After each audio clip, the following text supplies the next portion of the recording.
Hi there folks, and thanks for joining us today on Doc Talk. We're going to have an exciting show. Our guest will be Dr. Daryl Trample from the College of Veterinary Medicine at Iowa State University, and we're going to discuss some things on securing an egg supply, and we're going to talk about some of the things that he does here for the poultry industry in the state of Iowa and here at Iowa State's Diagnostic Lab. Thanks for joining us today, and we'll be right back after the break.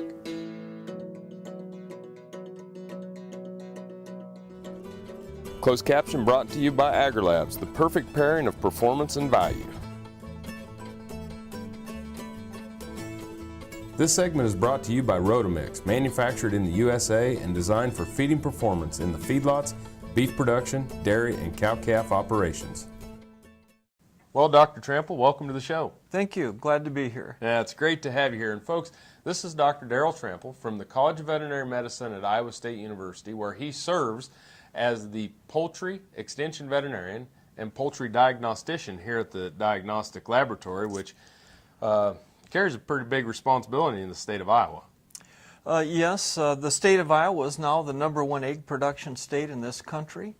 We have between 55 and 60 million laying hens in production in this state.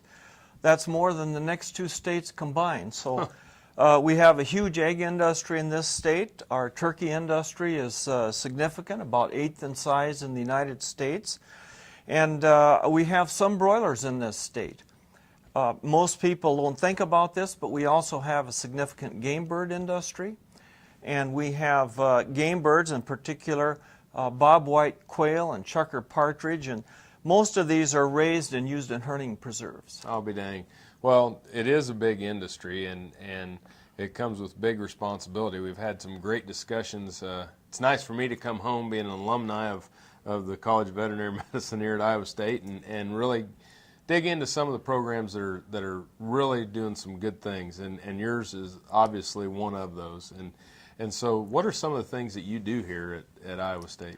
As a poultry extension veterinarian, I take telephone calls and emails and answer questions for people who own birds, all the way from the folks who have just a few backyard birds to the large commercial operations that may have 2 million chickens on an egg production site. So there's a great range in the size of the operations that I deal with. Very often we have questions pertaining to animal welfare. In recent years, backyard poultry or urban poultry have become more popular. Those questions are increasing in frequency. And so there's a wide range of questions, everything from animal welfare to disease problems that the owners might be encountering, and everything in between. Wow. And then I assume that you, on the pathology side of things, you're taking cases that are being submitted to the diagnostic lab and working to solve those issues with practitioners and producers alike. That's exactly right. We have birds submitted to the diagnostic lab intact. Sometimes tissues are submitted, only the tissues, and those we usually do bacterial cultures or histopathology, which is microscopic examination on. And so once the birds come in, we do a necropsy, and that's the equivalent of an autopsy in a human. Right. And so as a pathologist, I look at the lesions, which are abnormal tissue changes. And based on the lesions and the history of the case, some tissues will go to the bacteriology section of the lab. Some will go to the virology section. Some tissues might go for microscopic section development. And once in a while we have serology done too. So the pathologist has to kind of know a lot of diseases and know which tests are needed to confirm or deny a diagnosis. Big job. We're going to take a break, and when we come back, more with Dr. Trample here at Iowa State's College of Veterinary Medicine.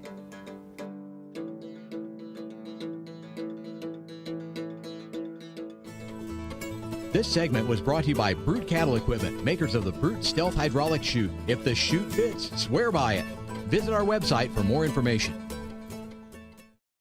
Working your cattle just got easier. Introducing the new Vet Gun Delivery System. a new way to apply topical insecticides to your cattle.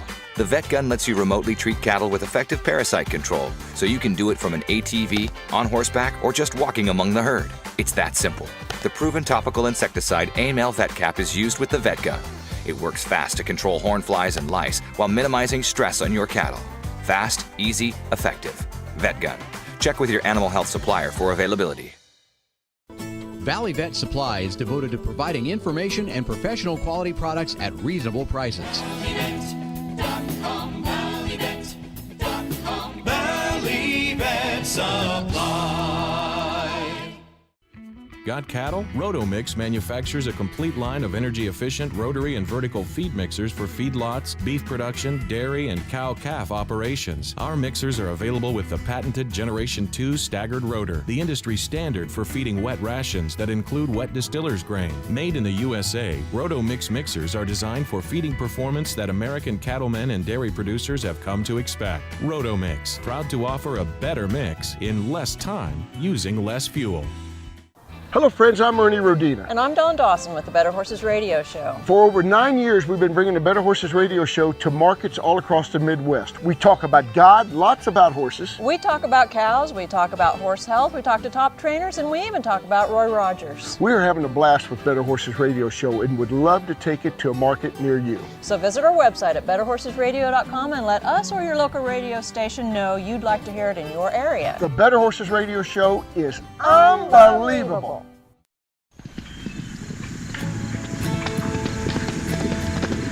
You know, I think people are just kind of born with a passion. I wouldn't be where I am today without that horse. Oh, I'm not passionate about horses. That's just something that's in here. I can't explain it. Some people go to a job every day. I just go do what I love to do.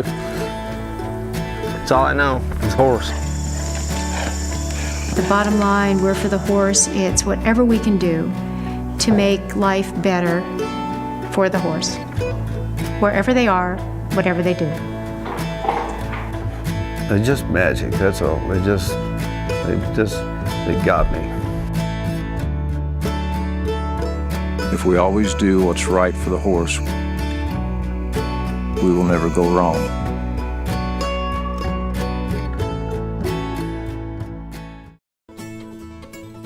This segment is brought to you by Norbrook Laboratories, manufacturers of Enroflox 100, the newest addition to your arsenal for treating bovine and swine respiratory disease.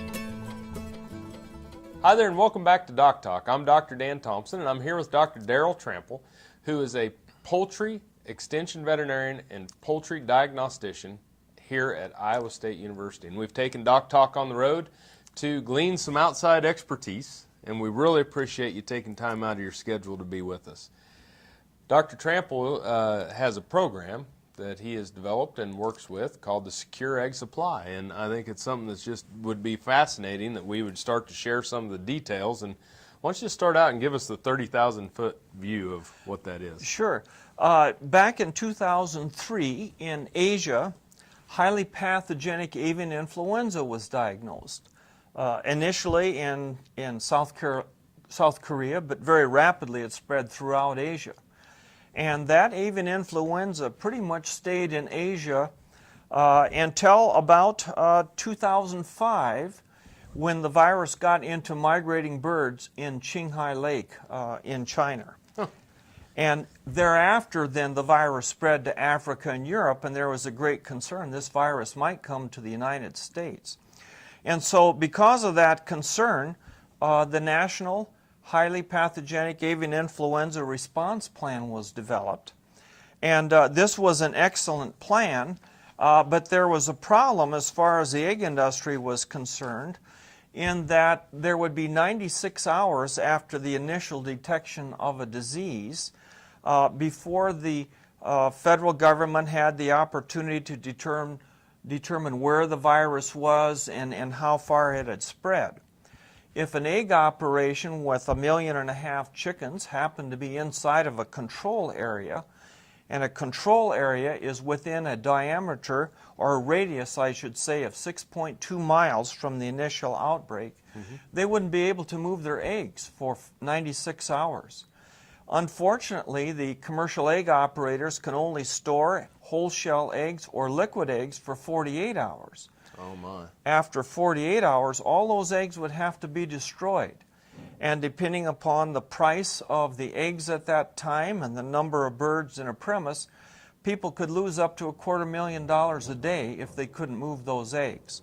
So consequently, we worked with many others. It was not just Iowa State, but University of Minnesota, USDA, FDA, the private industry, and many others to develop a plan where the egg premises could show that they do not have that virus and would be able to move their eggs in 48 hours. And this plan has been very well accepted in Iowa.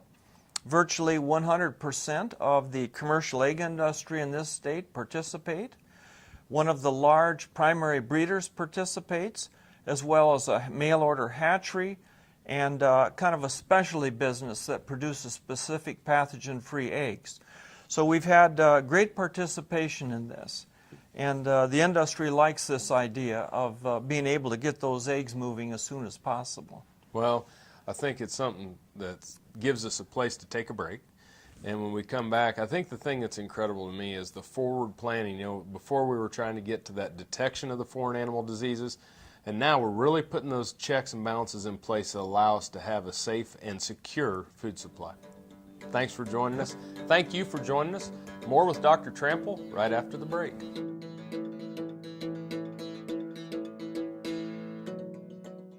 This Meet the Veterinarian is brought to you by Merck Animal Health, the science of healthier animals. Dr. Meredith Jones is an assistant professor at Texas A&M in Food Animal Field Services for beef cattle, goats, sheep, pigs, llamas, and alpacas. Please join us in congratulating her for receiving the Novartis Teaching Excellence Award in 2008, the Pfizer Distinguished Teacher Award in 2010, and the Texas A&M Veterinary Medical Teaching Hospital Clinical Service Award in 2014. As dependable as the sunrise, in dairy parlors, open pastures, on ranches and feed yards across America.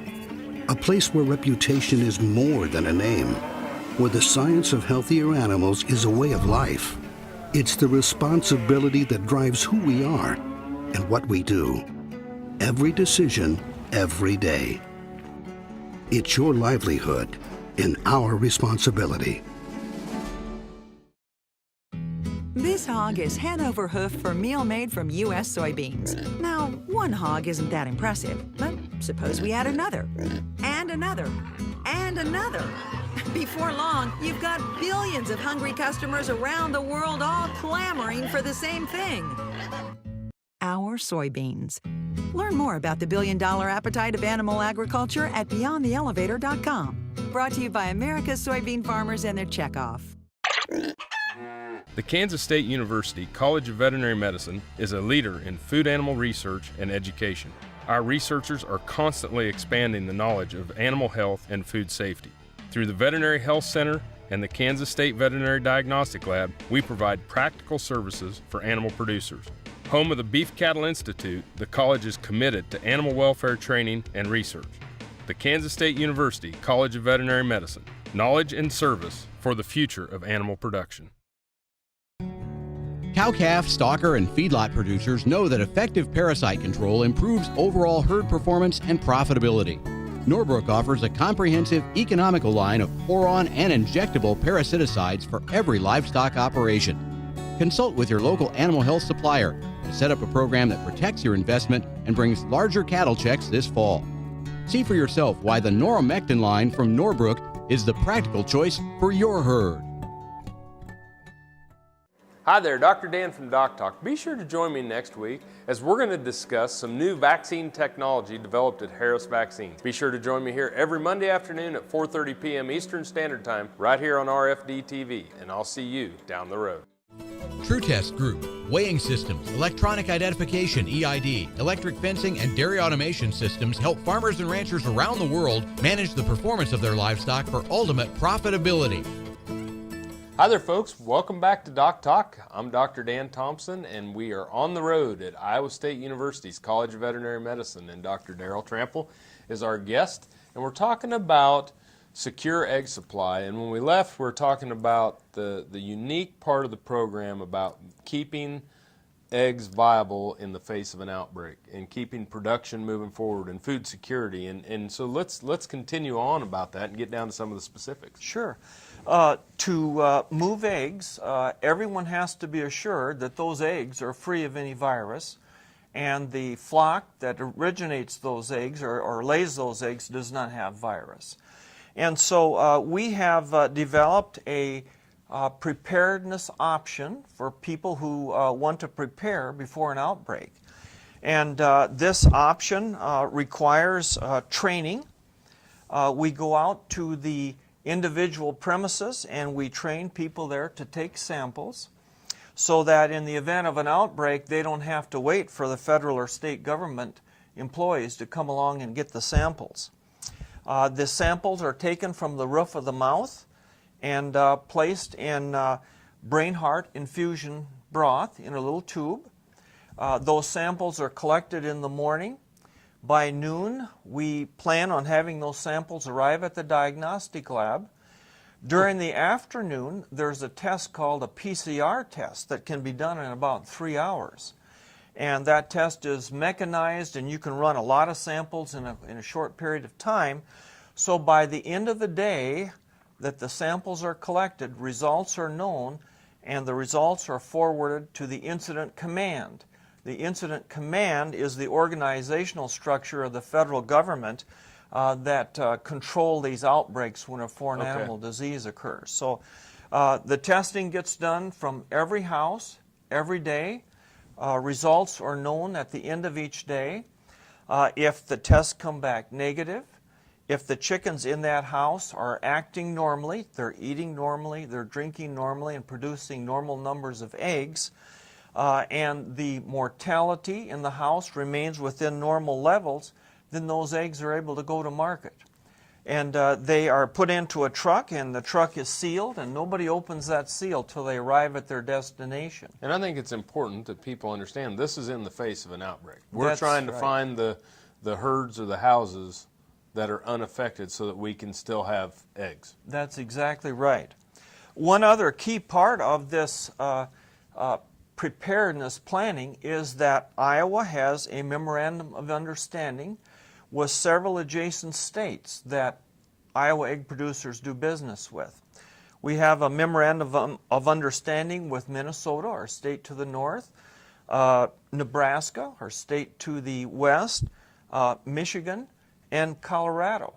So for example, in the case of an outbreak, if an Iowa producer need to move eggs from an egg operation in Iowa to Colorado, the state animal health authority in all of those states are already aware of the plan, and they've agreed to participate, and those eggs will be able to move interstate without very much holdup. We think Wisconsin will soon join the plan as well. Very important to move in those. We're going to have to take a break, but when we come back, we'll kind of wrap up and talk a little bit more, but really appreciate what you're doing. Okay. Thank you for watching Doc Talk, and we'll be back in a minute.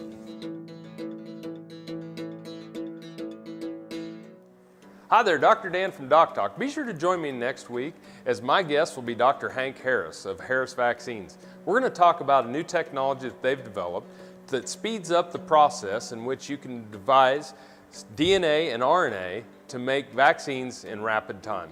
Be sure to join me here every Monday afternoon at 4:30 p.m. Eastern Standard Time right here on RFD TV, and I'll see you down the road.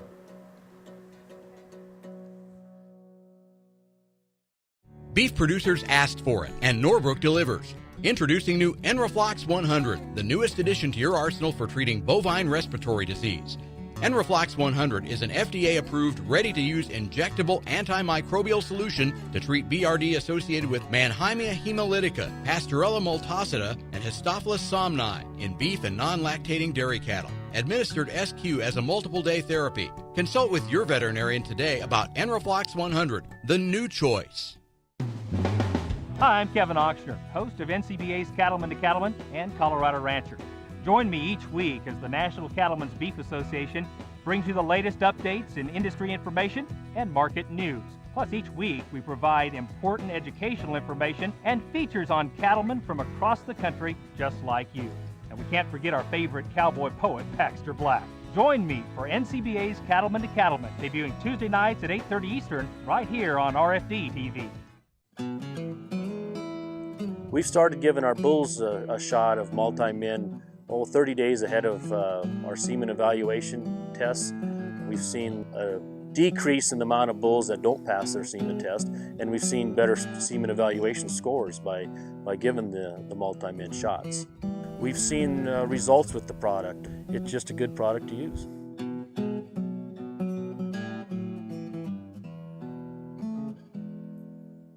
This segment is brought to you by the Beef Quality Assurance Program and the Kansas Beef Council, improving animal care and beef safety for more than 20 years.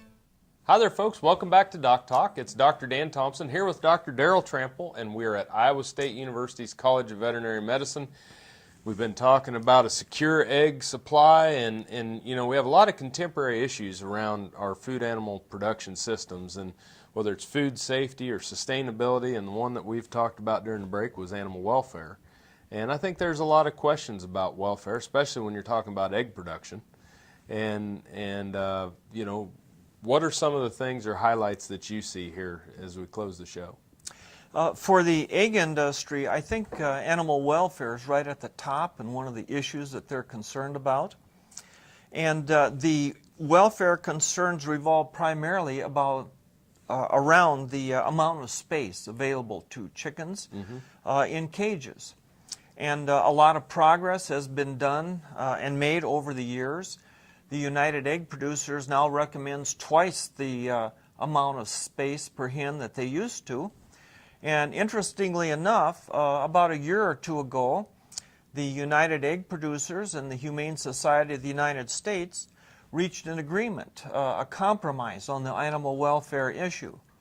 And as part of this compromise, the agreement was that chickens would stay in cages, but it would be a very different kind of cage.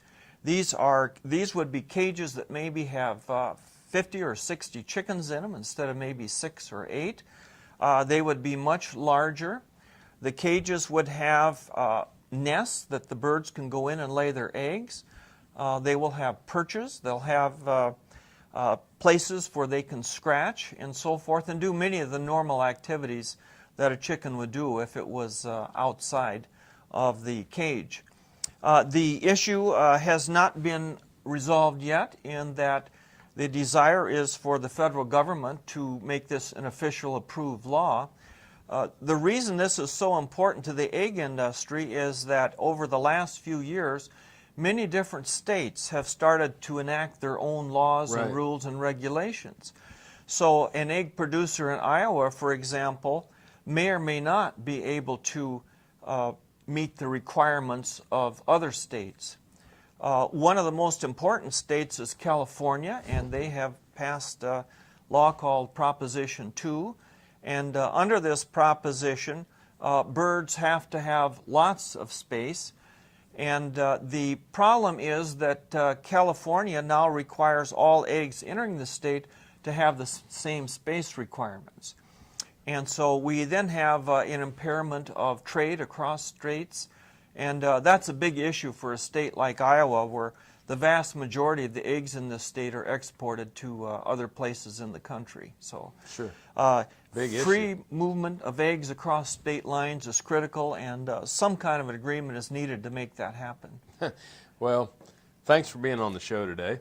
And, you know, it's very interesting to me on how we're preparing to keep secure food supply, whether it's a welfare issue or a disease issue. And really appreciate the efforts that you're making to help us do that.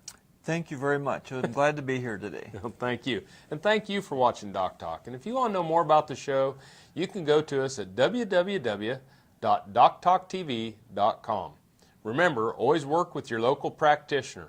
This is Dr. Dan Thompson. Thanks for watching Doc Talk today, and I'll see you down the road.